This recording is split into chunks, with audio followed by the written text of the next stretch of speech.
சமூக மீடியா சொந்தங்களுக்கு வணக்கம். இன்றைய நாளிலும் மற்றொரு உலக செய்திகளின் ஒரே பார்வையோடு இணைந்திருக்கின்றோம். அந்த வகையிலே மத்திய கிழக்கில் போர் தீவிரம் வெடிக்கும் நிலையில் ஈரானின் தளவாட மையங்களை முடக்க அமெரிக்கா முயற்சி. நீண்ட போருக்கு தயாராக உள்ளது தெஹ்ரான். தெஹ்ரான் நகரில் மேற்கு பகுதிகள் மெக்ராபாத் சர்வதேச விமான நிலையம் உள்ளிட்ட இடங்கள் இலக்காக இருப்பதாக தகவல்கள் வெளியாகியுள்ளன. இந்த மோதலின் பின்னணியில் ரஷ்யா ஈரானுக்கு அமெரிக்க உளவுத்துறை தகவல்களை வழங்குவதாக கூறப்படுகின்றது. இதேவேளை தெஹ்ரானில் சமீபத்தில் பெரும் வெடிப்புகள் பதிவாகியுள்ளதாக சமூக ஊடகங்கள் மற்றும் பத்திரிகைகள் வீடியோ புகைப்படங்களை வெளியிட்டுள்ளன. இதற்கிடையில் அமெரிக்கா இன்று இரவில் மிகப்பெரிய ஏவுகணை தாக்குதலை நடத்தும் என்று எச்சரிக்கை விடுத்துள்ளது. ஈரானிய ஏவுகணைகளை இஸ்ரேலிய வான் பாதுகாப்பு அமைப்புகள் வெற்றிகரமாக இடைமறித்துள்ளன. பொருளாதார ரீதியிலும் மத்திய கிழக்கு பதற்றம் உலக பொருளாதாரத்தை கேள்விக்குறியாக்குகின்றது. வான்வழி மற்றும் கடற்வழி தடைகள் உணவு, மருந்து மற்றும் சரக்கு போக்குவரத்தில் பெரும் தட்டுப்பாடுகளை ஏற்படுத்தியுள்ளன. துபாயில் ஏவுகணை இடைமறிப்பு நடவடிக்கையால் நடந்த விபரீதம் மேலும் ஈரானில் 4.1 டிக்டர் அளவிலான நிலநடுக்கம் பதிவாகியுள்ளது. மொத்தத்தில் மத்திய கிழக்கில் நிலவும் பதற்றம் தொடர்ந்து கொண்டிருக்கின்றது. அரசியல், பொருளாதாரம் மற்றும் பாதுகாப்பு சூழ்நிலைகள் அனைத்தும் எதிர்காலத்தில் மேலும் தீவிரமடைய வாய்ப்புள்ளன.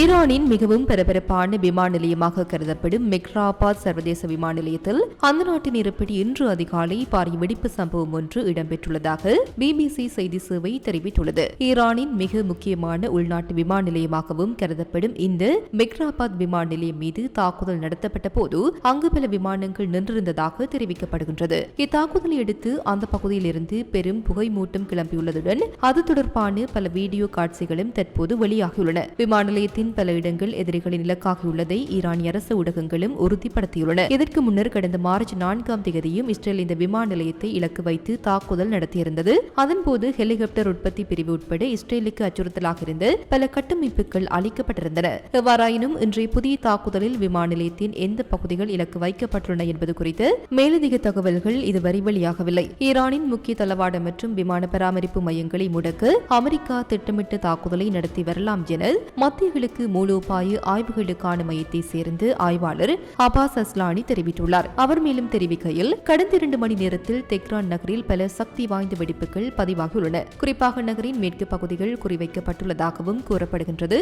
மேலும் மெக்ராபாத் சர்வதேச விமான நிலையம் சுற்றுப்புறங்களுக்கும் தாக்குதல்களின் இலக்காக இருப்பதாக அவர் தெரிவித்தார். அல் ஜசீராவுக்கு அளித்த பேட்டியில் அவர் கூறியதாவது, நாட்டில் உள்நாட்டு விமான சேவைகள் நடைபெறும் தளவாட மையங்கள் மற்றும் விமான பராமரிப்பு வசதியை முடக்குவதற்கான திட்டமிட்ட நடவடிக்கை இதுபோல தெரிகின்றது. வான்வழி தாக்குதல்களுடன் மட்டுமல்லாமல் நாட்டின் அரசியல் குழப்பம் மற்றும் உறுதியற்ற நிலை உருவாக்கும் பிற தந்திரோபாயங்களையும் அமெரிக்கா பயன்படுத்தக்கூடும் என ஈரான் நம்புகின்றது. அதாவது ஆயுதமேந்திய பிரிவினைவாத குழுக்களை பயன்படுத்தும் முயற்சிகளும் எதிர்வரும் நாட்களில் நடைபெறக்கூடும் என அவர் எச்சரித்தார். போரின் நீடிப்பு குறித்து பேசும்போது ஈரான் நீண்டகால முதல்களுக்கு தயாராக இருப்பதாக அவர் கூறினார். ஈரானில் நாம் கேட்கின்ற முக்கியமான செய்தி என்னவென்றால், இந்த நாடு எவ்வளவு நீண்ட காலம் எடுத்தாலும் தொடரும் போருக்கு தயாராக உள்ளது என்று அபாஸ் அஸ்லானி குறிப்பிட்டார். மத்திய கிழக்கில் அதிகரித்து வரும் இந்த மோதல் பிராந்திய பாதுகாப்பு மற்றும் உலக அரசியல் நிலைமை மீது பெரும் தாக்கத்தை ஏற்படுத்தும் என ஆய்வாளர்கள் எச்சரிக்கின்றனர். ஈரான் தலைநகர் தெஹ்ரான் நகரில் இன்று அதிகாலை இடம்பெற்றதாக கூறப்படும் பெரும் வெடிப்புகளை காட்டும் வீடியோக்களை கொன்று சமூக ஊடகங்களில் வெளியாகியுள்ளது. குறித்த வீடியோவை ஈரானில் நடைபெறும் பிரச்சினைகள் குறித்து தகவல் வெளியிடும் சீரற்ற தன்னார்வ குடிமக்கள் பத்திரிகையாளர்களின் சமூகமாக தன்னை விவரிக்கும் மாம்லே ஹெட் செய்தி அமைப்பு பகிர்ந்துள்ளது. வெடிப்புகளுக்கு பின்னர் எடுக்கப்பட்டதாக கூறப்படும் பல புகைப்படங்களையும் அந்த செய்தித்தளம் வெளியிட்டுள்ளது. அந்த புகைப்படங்களில் நகரின் சில பகுதிகளில் புகை எழுவது மற்றும் சேதம் ஏற்பட்டிருப்பது போன்ற காட்சிகள் காணப்படுவதாக தெரிவிக்கப்படுகின்றது. மத்திய கிழக்கில் அமெரிக்கா, இஸ்ரேல் மற்றும் ஈரான் இடையிலான மோதல் தீவிரமடைந்து வரும் நிலையில் தெஹ்ரானில் தொடர்ச்சியான வெடிப்புகள் இடம்பெறுவதாக தகவல்கள் வெளியாகி வருகின்றன.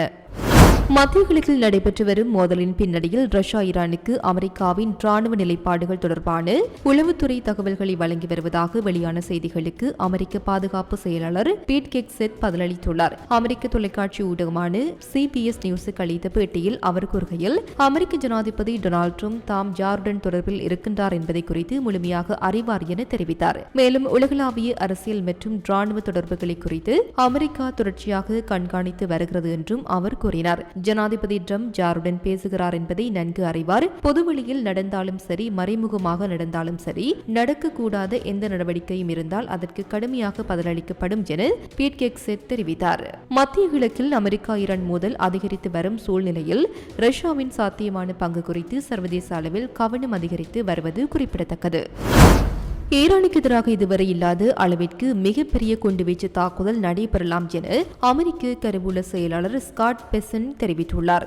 ஃபாக்ஸ் நியூஸ் தொலைக்காட்சிக்கு அளித்த பேட்டியில் இன்றிரவு எங்களின் மிகப்பெரிய குண்டுவீச்சு நடவடிக்கை நடைபெறும் என அவர் கூறினார். இந்த தாக்குதல்கள் ஈரான் நாட்டின் ஏவுகணை ஏவுதளங்கள் மற்றும் ஏவுகணை தயாரிப்பு தொழிற்சாலைகளை குறிவைத்து நடத்தப்படும் என்றும் அவர் தெரிவித்தார். இந்த தாக்குதலால் ஈரானின் ஏவுகணை திறனை பெரிதும் சீரழிக்க முடியும் என்றும் அவர் கூறினார். மேலும் ஈரான் பொருளாதார குழப்பத்தை உருவாக்க முயற்சிக்கிறது என்று குற்றம் சாட்டிய அவர், குறிப்பாக முக்கிய கடற்பாதையான கார்முஸ் ஜலசந்தி மீது ஈரான் கட்டுப்பாட்டை பயன்படுத்தி அழுத்தம் கொடுக்க முயல்கிறது என்றார். இதேவேளை இஸ்ரேல் ராணுவம் வெளியிட்ட தகவலின்படி ஈரான் நாட்டிலிருந்து புதிய ஏவுகணை தாக்குதல் தொடுக்கப்பட்டுள்ளது. இதனையடுத்து தாக்குதலை தடுக்க இஸ்ரேலின் பாதுகாப்பு அமைப்புகள் செயல்படுத்தப்பட்டுள்ளன என இஸ்ரேல் ராணுவம் தெரிவித்துள்ளது.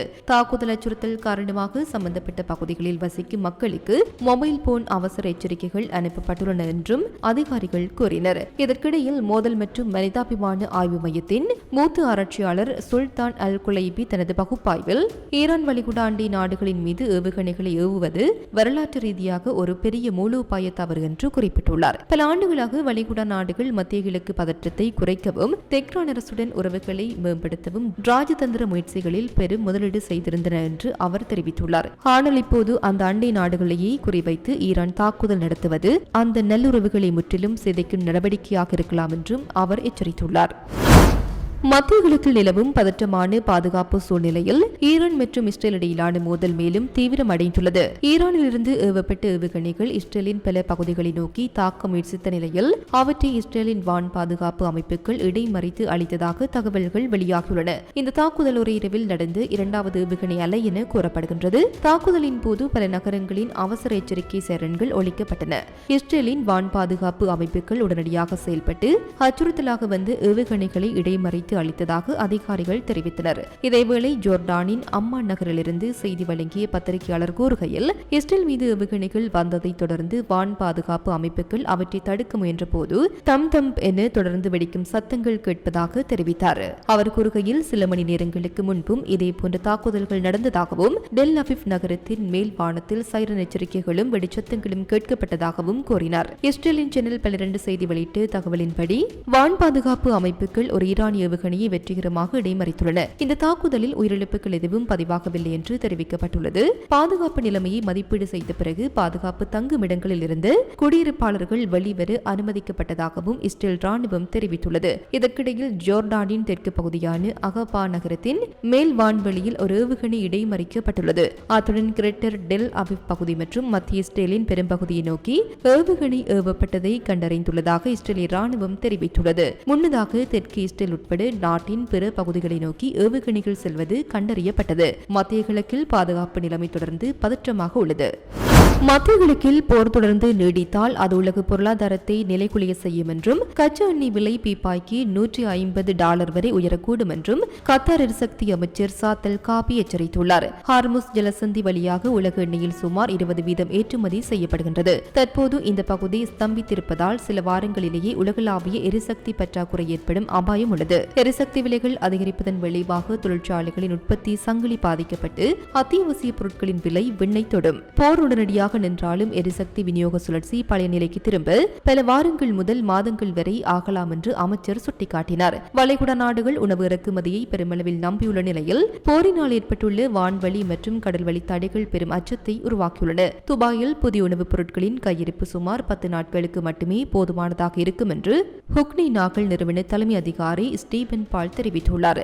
வான்வழி மூடப்பட்டுள்ளதால் பழங்கள் மற்றும் மருந்துகள் போன்று அழுகக்கூடிய பொருட்களை கொண்டு செல்வதில் 18% தட்டுப்பாடு ஏற்பட்டுள்ளது. கடல்வழி போக்குவரத்து முடங்கியதால் மாற்று வழிகளை தேடும் நிறுவனங்கள் அதிக கட்டணங்களை செலுத்தி வருகின்றன. உதாரணமாக சீனாவிலிருந்து அமெரிக்காவிற்கு சரக்கு கட்டணம் 15% உயர்ந்துள்ளது. பாரசீக வளைகுடா பகுதியில் தற்போது சுமார் 100 கொள்கலன் கப்பல்கள் சிக்கி தவிக்கின்றன. வான்வழி மூடப்பட்டதால் கத்தார் ஏர்வேஸ், எமிரேட்ஸ் மற்றும் எதிஹாட் போன்ற விமான நிறுவனங்களும் சரக்கு போக்குவரத்தை கடுமையாக குறைத்துள்ளன. அமெரிக்கா கார்முஸ் ஜலசந்தியில் தனது கடற்படையை பாதுகாப்பிற்கு நிறுத்தும் திட்டத்தை பரிசீலித்து வருகின்றது. இருப்பினும் ஈரான் தனது கடல்சார் ஆதிக்கத்தை நிலைநாட்டியுள்ள சூழலில் வணிக கப்பல்களின் பாதுகாப்பு கேள்விக்குறியாகியுள்ளது.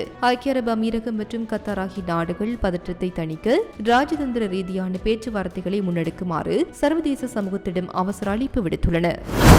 மத்திய கிழக்கில் நிலவும் பதற்றமான சூழ்நிலையில் துபாய் நகரில் ஏவுகணை இடைமறிப்பு நடவடிக்கைகளுக்கு பிறகு சிறிய சம்பவம் ஒன்று ஏற்பட்டுள்ளதாக அதிகாரிகள் உறுதிப்படுத்தியுள்ளனர். துபாய் மீடியா ஆபீஸ் வெளியிட்டு அறிக்கையில் ஒரு ஏவுகணை இடைமறிக்கப்பட்டதன் பின்னர் அதன் இடிபாடுகள் கீழே விழுந்ததன் விளைவாக இந்த சிறிய சம்பவம் ஏற்பட்டதாக தெரிவிக்கப்பட்டுள்ளது. சம்பவம் உடனடியாக கட்டுப்பாட்டுக்குள் கொண்டுவரப்பட்டதாகவும் இதில் எவருக்கும் காயம் ஏற்படவில்லை என அதிகாரிகள் தெரிவித்துள்ளனர். மேலும் சமூக ஊடகங்களில் பரவிய தகவல்களை மறுத்து துபாய் இன்டர்நேஷனல் ஏர்போர்ட் விமான நிலையத்தில் எந்தவிதமான சம்பவம் நடைபெறவில்லை என்றும் துபாய் அதிகாரிகள் தெளிவுபடுத்தியுள்ளனர். இந்த சம்பவம் தொடர்பான மேலதிக தகவல்கள் வெளிவரும் நிலையில் பிராந்தியத்தில் பாதுகாப்பு நிலைமை மீது தொடர்ந்து கவனம் செலுத்தப்பட்டு வருகின்றது. ஈரான் நாட்டின் தெற்கு பகுதியில் இன்று 4.1 ரிக்டர் அளவிலான நிலநடுக்கம் ஏற்பட்டுள்ளதாக அமெரிக்க புவியியல் ஆய்வு மையம் தெரிவித்துள்ளது. அதிகாரப்பூர்வ தரவுகளின்படி இந்த நிலநடுக்கம் UTC நேரப்படி 3:18 மணிக்கு பதிவாகியுள்ளது. இது ஈரானின் உள்ளூர் நேரப்படி காலை சுமார் 6:48 மணியளவில் ஏற்பட்டதாக கணிக்கப்படுகின்றது. நிலநடுக்கம் சுமார் 10 கிலோமீட்டர் ஆழத்தில் பதிவாகியுள்ளதால் இது ஒப்பீட்டளவில் ஆழமற்ற நிலநடுக்கமாக கருதப்படுகின்றது. நிலநடுக்கத்தின் மையப்பகுதி பந்தர் அப்பாஸ் நகரத்திற்கு மேற்கே சுமார் 74 முதல் 75 கிலோமீட்டர் தொலைவில் அமைந்துள்ளது. இந்த பகுதி கார்மோஸ்கன் மாகாணம் பகுதியில் ஹார்மோஸ் ஜலசந்தி வடக்கு கடற்கரைக்கு அருகில் அமைந்துள்ளது. இது சமீபத்தில் வெளியாகும் செய்திகளின் தொகுப்பாகவே காணப்படுகின்றன. தொடர்ந்து செய்திகளுடன் இணைந்திருங்கள். ஈரான் இஸ்ரேல் அமெரிக்கா போர் தொடர்பான செய்திகளை உடனுக்குடன் அறிந்து கொள்ள சமூக மீடியாவுடன் இணைந்திருங்கள். இது போன்ற பல செய்திகளை தெரிந்து கொள்ள நம்முடைய சமூக மீடியா யூடியூப் சேனலை சப்ஸ்கிரைப் செய்து அருகிலுள்ள பெல் பட்டனை கிளிக் செய்யுங்கள். மேலும் செய்திகளை உடனுக்குடன் தெரிந்து கொள்ள சமூகமீடியா.com என்ற இணையதளத்தின் வாயிலாக எங்களுடன் இணைந்திருங்கள்.